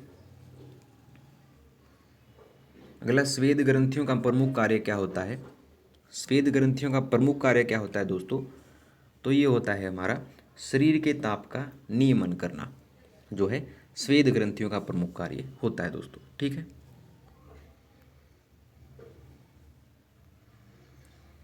अगला, गैलेक्टोज वह ड्रग है जो गैलेक्टोज वह ड्रग कौन सा होता है? ये होता है जो ब्रेस्ट मिल्क, यानी जो मादा होती है उसमें ब्रेस्ट मिल्क यानी दूध होता है जिस मादा का, उसके सेक्रेशन को बढ़ाती है, यानी उसकी मात्रा को बढ़ाती है गैलेक्टोज, ठीक है दोस्तों। अगला, निम्न में से कौन सा रूट ड्रग एडमिनिस्ट्रेशन के इंटरनल रूट में शामिल नहीं है? जो इंटरनल जो रूट होता है उसमें शामिल कौन सा रूट है नहीं है? तो ये नहीं होता दोस्तों सबक्यूटेनियस रूट, ठीक है दोस्तों। अगला, निम्न में से आईवी ड्रग एडमिनिस्ट्रेशन के क्या लाभ होते हैं? आईवी ड्रग एडमिनिस्ट्रेशन के क्या लाभ होते हैं दोस्तों? ये होते हैं उपयुक्त सभी, यानी कि इमरजेंसी कंडीशन में उपयोगी है, अधिक मात्रा में ड्रग दी जाती है और ड्रग का रिस्पॉन्स बहुत तेजी से होता है। तो इसका आंसर क्या हो जाएगा? Option D. अगला, दवा देने के इंट्रा आर्टिकुलर रूट में इंजेक्शन दिया जाता है। कहाँ दिया जाता है? ये दिया जाता है जोड़ों पर, जॉइंट्स में। ठीक है। अगला, वसा का संहरण किस रूप में होता है? वसा का संहरण तो ये होता है दोस्तों एपिडोस उत्तक में। एपिडोस उत्तक के रूप में जो है वसा का संहरण होता है दोस्तों। ठीक है। अगला, रंजकहीनता में अनुपस्थित होता है। रंजकहीनता में क्या अनुपस्थित होता है दोस्तों? क्या नहीं पाया जाता रंजकहीनता में? ये नहीं पाया जाता मेलानिन, ऑप्शन ए। अगला, रतन ग्रंथियां रूपांतरण है। रतन ग्रंथियां किसका रूपांतरण होती हैं दोस्तों? ये होती हैं स्वेद ग्रंथियों का, ऑप्शन ए इसका आंसर हो जाएगा। ठीक है। अगला, निम्न में कौन सी वेक्टर जनित बीमारी है? कौन सी वेक्टर जनित बीमारी होती है? तो ये होती है दोस्तों आपकी ऑप्शन नंबर बी, डेंगू जो होती है आपकी वेक्टर जनित बीमारी वो होती है दोस्तों। ठीक है। अगला, स्टेनिंग तकनीक जो किस अलग अलग जीवाणुओं को अलग अलग रंग देती है, तो उसको उस तकनीक को हम क्या कहते हैं दोस्तों? तो उसको हम कहते हैं डिफरेंशियल स्टेनिंग। क्या कहते हैं? डिफरेंशियल स्टेनिंग उसको नाम दिया गया है दोस्तों। ठीक है। अगला, एंडोस्कोप का स्टेरिलाइजेशन किस विधि द्वारा किया जाता है? एंडोस्कोप का स्टेरिलाइजेशन किस विधि द्वारा करते हैं हम? ये करते हैं 2% ग्लूट्रेलाइड द्वारा। ग्लूट्रेलाहाइड 2% उसकी मात्रा हो तो उसका एंडोस्कोप का स्टेरिलाइजेशन उस विधि द्वारा कर दिया जाता है। अब आ गया दोस्तों इम्यूनिटी का मतलब क्या है? इम्यूनिटी का मतलब होता है दोस्तों कि किसी विशेष बीमारी के लिए मानव में पाए जाने वाले प्रतिरोध का स्तर। हमने पीछे ही बताया था दोस्तों आपको, प्रतिरोधकता दे रखी थी।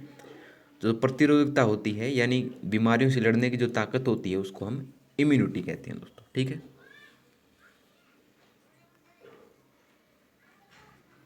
अगला, चैनक्रोइड का केजिटिव ऑर्गेनिज्म है। चैनक्रोइड जो होता है उसका केजिटिव ऑर्गेनिज्म कौन सा होता है? ये होता है हाइपोलिफिस ड्यूकेरी। क्या होता है? हेमोफिलिस ड्यूकेरी जो है इसका केजिटिव ऑर्गेनिज्म होता है कैंक्रोइड का। ठीक है दोस्तों। अगला, 100 ग्राम गाय के दूध में निम्न में से सर्वाधिक मात्रा किस पोषक तत्व की होती है? तो किस पोषक तत्व की होती है दोस्तों? ये होती है लैक्टोज की। लैक्टोज की मात्रा जो है 100 ग्राम गाय के दूध में ये सबसे ज़्यादा पोषक तत्व पाया जाता है। अगला, निम्नलिखित में से कौन सी संक्रामक बीमारी नहीं है? आपको बताना संक्रामक बीमारी कौन सी नहीं है दोस्तों? तो ये नहीं होती सीवीए, ये संक्रामक बीमारी नहीं होती है। अगला, एक बच्चे में स्थायी दांतों का उद्भव कब प्रारंभ होता है? एक बच्चे में स्थायी दांत कब आने उसके शुरू हो जाते हैं? ये हो जाते हैं दोस्तों ऑप्शन नंबर सी, 4 से 5 वर्ष की उम्र में जो है उसके स्थायी दांत आने शुरू हो जाते हैं। ठीक है दोस्तों, याद रखिएगा। अगला, गर्भावस्था के दौरान योनि की पीएच मान कितना होता है? जो गर्भावस्था होती है उस समय योनि का पीएच मान क्या होता है दोस्तों? ये होता है अम्लीय प्रकार का, ऑप्शन ए। अगला, अर्ली रेनल डिसफंक्शन को डिटेक्ट करने के लिए उपयोग टेस्ट है। तो कौन सा उपयोगी टेस्ट है इसमें से? ये है क्रिएटिनाइन क्लीयरेंस। ये होता है क्रिएटिनाइन क्लीयरेंस होता है अर्ली रेनल डिसफंक्शन को डिटेक्ट करने के लिए। अगला, एक आउंस किसके बराबर होता है? एक आउंस में कितने ग्रेन होते हैं दोस्तों? ये होते हैं 280 ग्रेन। ठीक है दोस्तों, ये भी मोस्ट इंपोर्टेंट क्वेश्चन है। एक आउंस में 280 ग्रेन होते हैं दोस्तों। अगला, एक गैलन किसके बराबर होता है? एक गैलन किसके बराबर होता है दोस्तों? तो ये होता है आपका 4000 मिलीलीटर। ठीक है। अगला, अस्पताल में वेस्ट मैनेजमेंट के दौरान संक्रमित प्लास्टिक की नलियाँ कैथेटर आदि को किस रंग के डिब्बे में डालना चाहिए? तो किस रंग के डिब्बे में डालना चाहिए कैथेटर को? ये डालना चाहिए लाल रंग के डिब्बे में। ठीक है। अगला है, किस जंतु के दूध में लैक्टोज की प्रतिशत मात्रा अधिक होती है? लैक्टोज की किस प्रतिशत मात्रा किस जंतु के दूध में होती है? ये होती है मनुष्य मादा में। उसमें लैक्टोज की मात्रा जो है, माँ का दूध जो होता है उसमें लैक्टोज की मात्रा सबसे ज़्यादा होती है दोस्तों। ठीक है। अगला है, निम्न में से कौन सा आईवी रूट का डिसएडवांटेज है? आईवी रूट का डिसएडवांटेज क्या है दोस्तों? तो यह है, यदि अधिक मात्रा में डोज इंडेक्स कर दी जाए तो उसे वापस नहीं लिया जा सकता। बिल्कुल ठीक है। केवल ट्रेंड व्यक्ति ही इस रूट को प्रयोग कर सकता है। ये भी ठीक है दोस्तों। इन्फेक्शन जो है होता है तथा एयर इम्बोलिज्म की संभावना रहती है। ये बात भी बिल्कुल ठीक है दोस्तों। यानी ये डिसएडवांटेज उसके हो सकते हैं। तो ऑप्शन क्या हो जाएगा? ऑप्शन डी इसका आंसर हो जाएगा, उपरोक्त सभी। अगला है, अनकॉन्शियस पेशेंट में ड्रग देने के लिए कौन सा प्रेफर्ड रूट है? यानी प्राथमिकता किसे दी जाएगी, किस रूट को दी जाएगी अनकॉन्शियस पेशेंट में ड्रग देने के लिए? तो ये दी जाएगी दोस्तों ऑप्शन डी, इंट्रावेनस रूट उसको। ठीक है। अगला, निम्न में से कौन सा इंजेक्शन का कॉम्प्लिकेशन है? कौन सा है? ये होता है दोस्तों ऑप्शन डी, संक्रमण, पायरोजेनिक प्रतिक्रिया और ऊतक आघात जो है, ये इंजेक्शन का कॉम्प्लिकेशन हो सकते हैं। ठीक है दोस्तों, इन यानी कि इनसे ये बीमारियां हो सकती हैं। अगला, एक स्थान पर बार बार इंजेक्शन लगाने से ही हो सकता है। तो एक स्थान पर अगर हम बार बार इंजेक्शन लगाएंगे तो उससे क्या हो सकता है?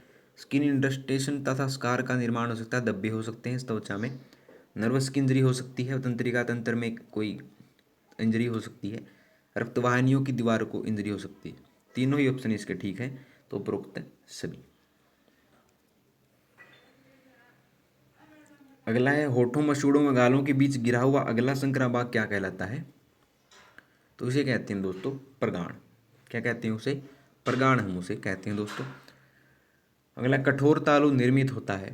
कठोर तालु निर्मित होता है, कैसे होता है? ये होता है दोस्तों पेलिटाइन प्रेमेक्सिला व मैक्सिला अस्थि से। ठीक है दोस्तों, कठोर तालु उससे निर्मित होता है, ऑप्शन सी। अगला है, तालु वालियाँ पाई जाती हैं। तालु वालियाँ कहाँ पर पाई जाती हैं दोस्तों? ये पाई जाती हैं कठोर तालु पर। कठोर जो तालु होती है हमारे मानव शरीर की, उस पर तालु वालियाँ पाई जाती हैं। ठीक है दोस्तों। अगला, सिफिलिस के ट्रांसमिशन का मेथड है। जो सिफिलिस होता है उसका ट्रांसमिशन का मेथड क्या होता है दोस्तों? ये होता है ए एवं बी दोनों, डायरेक्ट कांटेक्ट और डायरेक्ट इनक्यूलेशन, इसका ट्रांसमिशन का मेथड होता है सिफिलिस के ट्रांसमिशन का। अगला, एक सूक्ष्म जीव की रोग उत्पन्न करने की क्षमता कहलाती है। जो एक सूक्ष्म जीव होता है उसमें रोग उत्पन्न करने की क्षमता क्या कहलाती है दोस्तों? तो ये कहलाती है आपकी ऑप्शन ए, पैथोजेनेसिटी उसको हम कहते हैं दोस्तों। ठीक है। अगला, फिजिशियन द्वारा उत्पन्न होने वाले संक्रमण जो किसी थेरेपी या अन्य किसी प्रोसीजर के परिणाम स्वरूप उत्पन्न होते हैं, उन्हें क्या कहते हैं? तो हम उन्हें कहते हैं दोस्तों एट्राजेनिक इन्फेक्शन। जो कि फिजिशियन द्वारा उत्पन्न होने वाले संक्रमण थेरेपी या अन्य किसी प्रोसीजर के बाद जो उत्पन्न होते हैं, तो वो कहते हैं एट्राजेनिक इन्फेक्शन।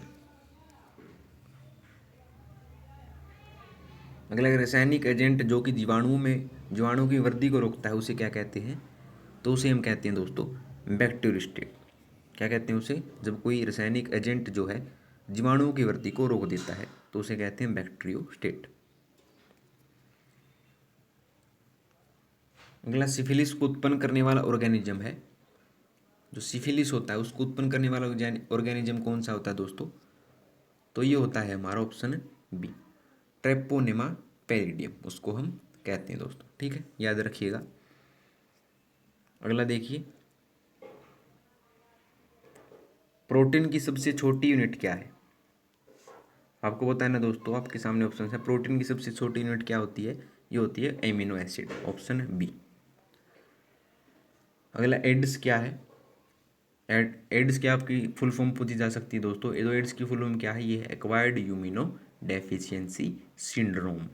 क्या होती है? एक्वायर्ड यूमिनो डेफिशिएंसी सिंड्रोम इसकी फुल फॉर्म होती है दोस्तों। और ये कौन सा रोग होता है? ये होता है वायरल रोग, ऑप्शन बी। अगला, एक शिशु में अस्थायी दांतों का उगना कब शुरू होता है? अस्थायी दांत उगने कब शुरू हो जाते हैं? ये हो जाते हैं 6 से 8 महीने पर। जब बच्चा जो है, जो शिशु जो है, वो 6 से 8 महीने का हो जाता है तो उसके अस्थायी दांतों का उगना शुरू हो जाता है।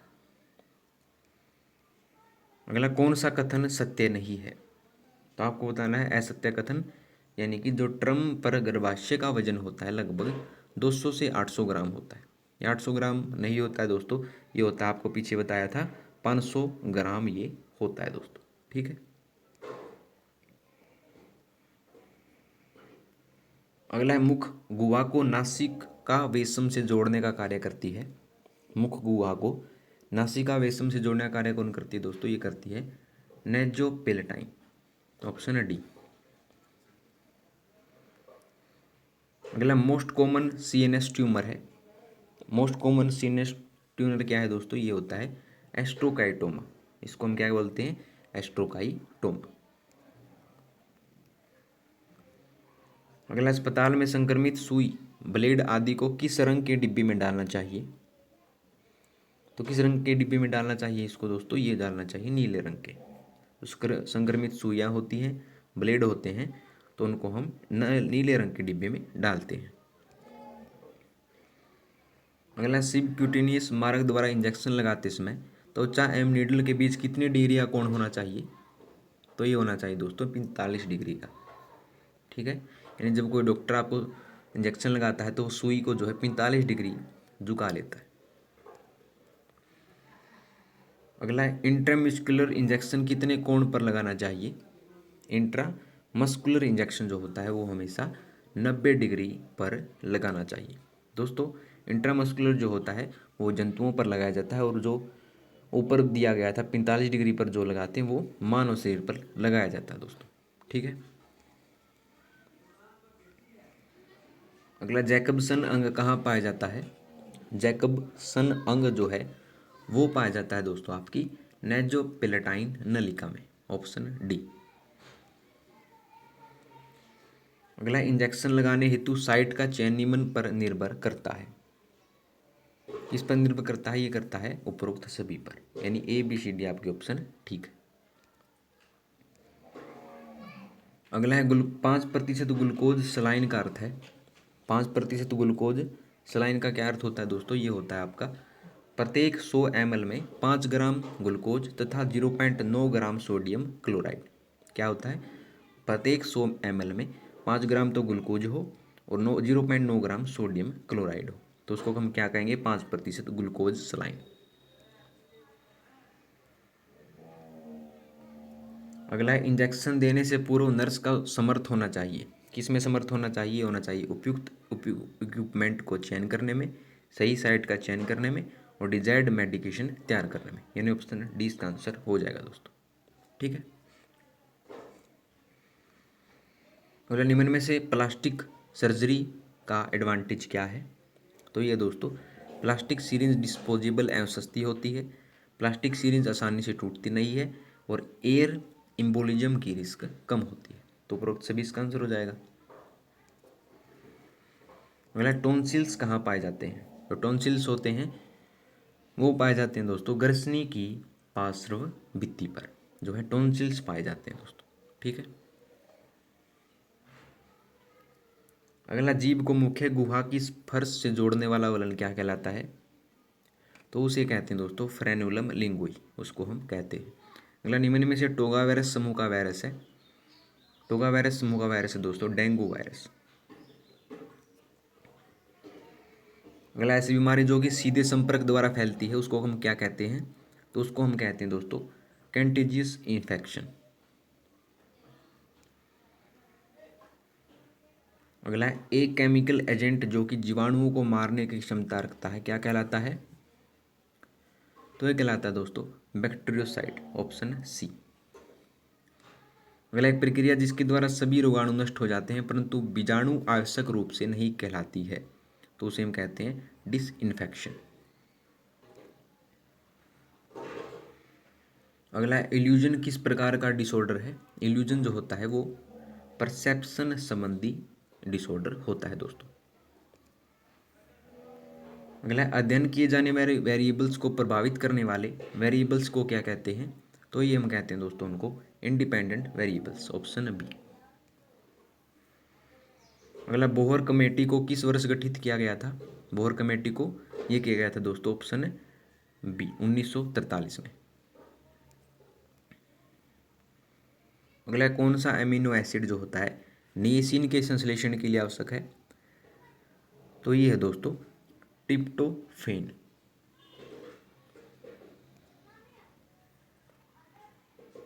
अगला मेनोपॉज के बाद मोटे लोगों में एस्टियोरिसिस होने की संभावना कम होने का कारण क्या होता है। तो ये होता है दोस्तों अधिक एंड्रोजेंस का एस्ट्रोजन में परिवर्तन होना। अगला है अमनियोटिक फ्लूइड के बारे में निम्न में से कौन सा कथन असत्य है। असत्य कथन बताना है आपको। तो ये होता है ट्रम पर इसका रंग सुनहरा होता है। इसका रंग सुनहरा नहीं होता है दोस्तों, ठीक है। अगला है हाइपोथायराइडिज्म के लिए बेस्ट तथा मोस्ट सेंसिटिव इन्वेस्टिगेशन क्या है। तो ये है दोस्तों TSH लेवल्स। तो TSH लेवल होते हैं, इसके लिए हाइपोथायराइडिज्म के लिए बेस्ट तथा मोस्ट सेंसिटिव इन्वेस्टिगेशन है। अगला है एंटेरोकिनेज एंजाइम पाया जाता है। ये कहाँ पर पाया जाता है दोस्तों, ये पाया जाता है आंतरीय रस में। अगला इंट्राडर्मल इंजेक्शन कितने कोण पर लगाना चाहिए। ये लगाना चाहिए दोस्तों 15 डिग्री पर। अगला संक्षिप्त रूप HS का मतलब क्या होता है। HS का मतलब होता है दोस्तों रात को सोते समय। HS हम उसको कहते हैं S.S. अगला निम्न में से गांव की देखभाल के संबंध में कौन सा कथन असत्य है। तो कौन सा कथन असत्य है दोस्तों, ये है ऑप्शन ए। गांव की सफाई हमेशा ज़्यादा संक्रमण वाले क्षेत्र से कम संक्रमण वाले क्षेत्र की तरफ करनी चाहिए।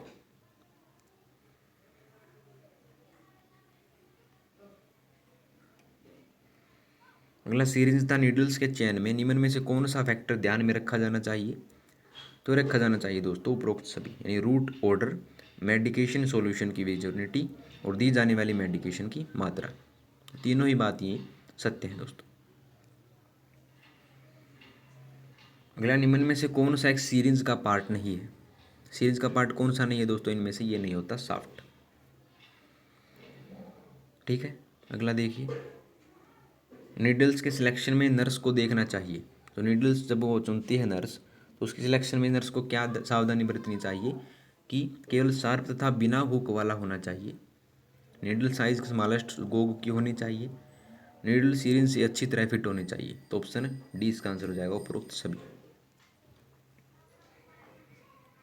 अगला पैरासीटामोल के बारे में निम्न में से कौन सा कथन सत्य है। पैरासीटामोल के बारे में होता है इसका एनाल्जेसिक एवं एंटीपायरेटिक एक्शन होता है। ये वीक एंटी इन्फ्लेमेटरी का गुण रखती है। यह अधिक डोज देने पर यह हेपोटैक्सिक होती है। तो ऑप्शन डी इसका आंसर हो जाएगा दोस्तों। अगला स्वेद ग्रंथियों के क्या कार्य हैं। तो स्वेद ग्रंथियों के क्या कार्य होते हैं दोस्तों, ये होते हैं आपके ताप नियमन व उत्सर्जन, ऑप्शन सी। अगला मनुष्य में सर्वाधिक स्वेद ग्रंथियां कहाँ पाई जाती हैं। तो आप सबको पता है स्वेद ग्रंथियां सबसे अधिक पाई जाती हैं हथेली पर। अगला है जब एक मरीज जो कि पहले से ही किसी संक्रमण से पीड़ित है किसी दूसरे मरीज या साधन से दूसरा संक्रमण प्राप्त कर लेता है, तो इस प्रकार का संक्रमण कहलाता है। तो इस प्रकार के संक्रमणों को कहते हैं हम दोस्तों क्रॉस इन्फेक्शन, ऑप्शन सी इसका आंसर हो जाएगा दोस्तों, ठीक है। अगला कौन सा अमीनो एसिड जो है कोलिन फोलेटस और न्यूक्लिक अम्ल के संश्लेषण के लिए आवश्यक है। तो कौन सा अमीनो एसिड होता है वो, ये होता है मेथियोनाइन, ऑप्शन बी। अगला सामुदायिक स्वास्थ्य परिचर्या निम्नलिखित में से किस प्रकार की स्वास्थ्य सेवाएं प्रदान करती है। तो ये करती है दोस्तों ऑल, सभी, यानी कि प्रिवेंटिव, प्रमोटिव और क्यूरेटिव एंड रिहेबिलिटेटिव। अगले रिसर्च स्टडी के एक्सपेक्टेड आउटकम के कथन को क्या कहते हैं।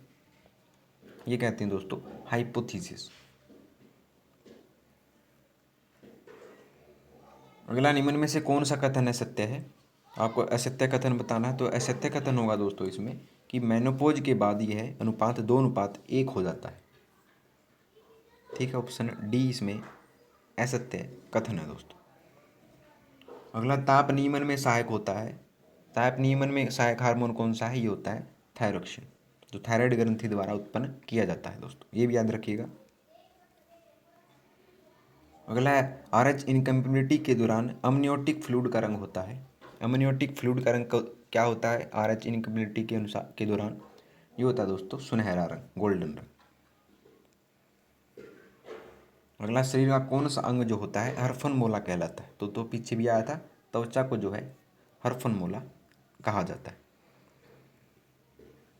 अगला, किस स्थिति में अस्थिमज्जा प्रत्यारोपण उपयोगी नहीं है? तो किस स्थिति में नहीं है? तो ये नहीं है दोस्तों परनीशियस एनीमिया में। ऑप्शन सी इसका आंसर हो जाएगा। ठीक है दोस्तों। अगला, गैस्ट्रोइंटेस्टाइनल ट्रैक्ट के परीक्षण हेतु विभिन्न मेथड्स के प्रयोग का कौन सा क्रम सही है? तो ये है दोस्तों ऑप्शन सी, इंस्पेक्शन शुरू में, फिर ऑक्यूलेशन, फिर प्रिक्यूशन और फिर पैल्पिटेशन। ऑप्शन सी इसका क्रम सही होगा। अगला है, 1 आउंस किसके बराबर होता है दोस्तों? जो 1 आउंस होता है वो होता है 8 टीस्पून के बारे में। 1 आउंस जो है 8 टीस्पून के बराबर होता है। अगला, एक मरते हुए मरीज की 5 स्टेजेस का सही क्रम है। तो मरता हुआ आदमी देख लीजिए कैसे मरेगा वो। सबसे पहले उसमें डैनियल होगा, फिर एंगर गुस्सा होगा, फिर बार्गेनिंग करेगा, फिर डिप्रेशन में जाएगा, फिर एक्सेप्टेंस यानी आशा रखेगा किसी से, फिर उसकी मृत्यु हो जाएगी। अगला, त्वचा की कौन सी परतों में रुधिर कोशिकाएं नहीं पाई जाती हैं? कौन सी परतों में रुधिर कोशिकाएं नहीं होती हैं? एपिडर्मिस में। अगला, शरीर के आंतरिक वातावरण को स्थिर बनाए रखना कहलाता है। तो ये कहलाता है दोस्तों होम्योस्टेसिस। ठीक है, ऑप्शन बी। अगला है, HIV निम्न में से किस समूह का वायरस है? HIV की फुल फॉर्म भी आ सकती है दोस्तों। HIV की फुल फॉर्म आ जाए तो HIV की फुल फॉर्म होती है ह्यूमन यूमिनो वायरस। ठीक है दोस्तों, ह्यूमन यूमिनो वायरस होती है HIV की फुल फॉर्म। तो इसमें बताना है निम्न में किस समूह का वायरस है HIV? तो ये है रेट्रो वायरस। अगला, मरीज के अस्पताल में रुकने के दौरान प्राप्त होने वाला संक्रमण कहलाता है। तो ये कहलाता है दोस्तों नोजोकैमियल संक्रमण। Option D. अगला, शरीर में रोगाणु के प्रवेश करने से लेकर प्रथम बार बीमारी में के लक्षण उत्पन्न होने तक की अवधि कहलाती है। तो ये कहलाती है दोस्तों इनक्यूबेशन पीरियड। ठीक है दोस्तों। अगला, BCG क्या है? तो BCG होता है दोस्तों लाइव एटेन्यूएटेड वैक्सीन, BCG को हम कहते हैं। अगला, 5% डिक्सट्रोज इन नॉर्मल स्लाइन इज। जो 5% डिक्सट्रोज होता है किस लाइन में होता है? ये होता है हाइपरटोनिक फ्लूइड में। Option C. अगला, चीर व फाड़ने से संबंधित दांत है। चीर फाड़ हम कौन से दांत से करते हैं? तो ये करते हैं केनाइन दांत से। किस उस दांत को क्या नाम दिया गया है? केनाइन दांत। अगला, मनुष्य के प्रत्येक जबड़े में इंसाइजर, केनाइन, प्रीमोलर व मोलर दांत क्रमशः होते हैं।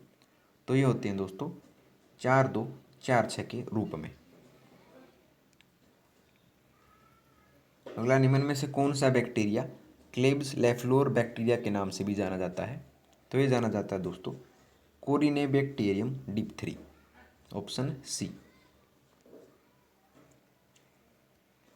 अगला, इंदिरा गांधी राष्ट्रीय खुला विश्वविद्यालय ने पोस्ट बेसिक नर्सिंग में डिस्टेंस एजुकेशन की शुरुआत किस वर्ष की थी? डिस्टेंस एजुकेशन की शुरुआत की थी दोस्तों ये 1994 में। अगला, डिप्थीरिया है एक। डिप्थीरिया क्या है? ये होता है दोस्तों बैक्टीरियल बीमारी, बैक्टीरिया से फैलती है डिप्थीरिया। अगला, निम्न में से कौन सा बैक्टीरिया होता है जो sore throat, rheumatic fever, acute glomerular थ्रिप्स एवं इम्पिटिगो उत्पन्न कर देता है? तो ये कौन सा बैक्टीरिया है? ये स्टेप्टोकोकस समूह ए का पायोजेंस, ये बैक्टीरिया होता है। अगला, चावल के पानी जैसा मल किस संक्रमण का चारित्रिक लक्षण है? तो ये होता है विब्रियो कोलेरिका, ऑप्शन ए। अगला, नर्सिंग प्रैक्टिस में कानूनी जिम्मेदारियां से क्या तात्पर्य है? तो ये होता है दोस्तों प्रोफेशनल एक्टिविटीज के संपादन के दौरान एक नर्स द्वारा पालन किया जाने वाला कानूनी नियम।